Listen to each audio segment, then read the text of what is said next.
Hi hello ಯಾರು ನನ್ನ channel subscribe ಮಾಡ್ಕೊಳ್ಳಿ. ಆಸೆದಾರ ಇವತ್ತಿನ ಸಂಚಿಕೆ ಏನಾಗ್ಬೋದು ಅಂತ ಬನ್ನಿ ನೋಡೋಣ. ಇಲ್ಲಿ ಡಾಕ್ಟರ್ ಮನೆಯವ್ರ ಹತ್ರ ಹೇಳ್ತಾರೆ, ಆದಷ್ಟು ಬೇಗ ಆಪ್ರೇಷನ್ ಮಾಡಬೇಕು, ಇಲ್ಲದ್ರೆ ಅದು ಪ್ರಾಣಕ್ಕೆ ತುಂಬ ಅಪಾಯ ಅಂತ ಹೇಳ್ತಾರೆ. ಶಾಂತಿಗೆ ಸೂರ್ಯನಿಗೆ ತುಂಬ ಶಾಕ್ ಆಗಿಬಿಡುತ್ತೆ. ಏನು ಮಾಡೋದು ದುಡ್ಡಿಗಾಗಿ ಅಂತ ಹೇಳಿ ಶಾಂತಿಗೆ ಕೂಡ ತುಂಬ ಶಾಕ್ ಆಗಿಬಿಡ್ತಾಳೆ. ಏನು ಮಾಡೋದು ದುಡ್ಡಿಗೆ, ಹೀಗೆ ಡಾಕ್ಟರ್ ಹೇಳ್ತಿದ್ದಾರಲ್ಲ ಅಂತೇಳಿ ಇಬ್ಬರಿಗೆ ಕೂಡ ತುಂಬಾ ಹೆದರಿಕೆ ಆಗುತ್ತೆ.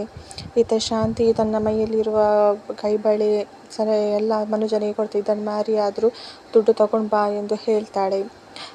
ಸೂರ್ಯ ತನ್ನ ಮನೆಗೂ ಹೋಗಿ ಏನೆಲ್ಲ ಮನೆ ರೂಮಲ್ಲಿ ಏನೆಲ್ಲ ಇದೆ, ದುಡ್ಡಿಗಾಗಿ ಏನು ಮಾಡೋದು ಅಂತೇಳಿ ಎಲ್ಲ ಹುಡುಕ್ತಾ ಇರ್ತಾನೆ. ಮೀನಾ ದೇವಸ್ಥಾನದಲ್ಲಿ ಮಾವನಿಗೋಸ್ಕರ ವ್ರತ ಪೂಜೆ ಅದು ಇದು ಅಂತೇಳಿ ಎಲ್ಲ ಮಾಡ್ತಾಳೆ. ಆದಷ್ಟು ಬೇಗ ಮಾವ ಹುಷಾರಾಗಲಿ ಅಂತ ಹೇಳಿ ಮೀನಾ ಮನೆಯವರೆಲ್ಲ ಒಂದು ಕಡೆ ಹೋಗ್ತಾರೆ ಹೀಗೆ ಪರಿಹಾರ ಕೇಳಲಿಕ್ಕೆ ಅಂತೇಳಿ. ಅಲ್ಲಿ ಅವರು ತಾಯ್ತ ಕೊಡ್ತಾರೆ.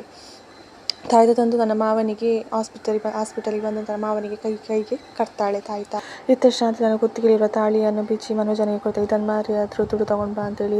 ಸೂರ್ಯ ಇದನ್ನೆಲ್ಲ ನೋಡಿ ತುಂಬಾ ಬೇಸರ ಮಾಡ್ಕೊಳ್ತಾನೆ. ಇವತ್ತಿಗೆ ಈ ಸಂಚಿಕೆ ಮುಕ್ತಾಯವಾಯಿತು. ಯಾರೆಲ್ಲ ನನ್ನ ಚಾನಲ್ ಸಬ್ಸ್ಕ್ರೈಬ್ ಮಾಡ್ಕೊಳ್ಳಿಲ್ಲ ಸಬ್ಸ್ಕ್ರೈಬ್ ಮಾಡ್ಕೊಳ್ಳಿ.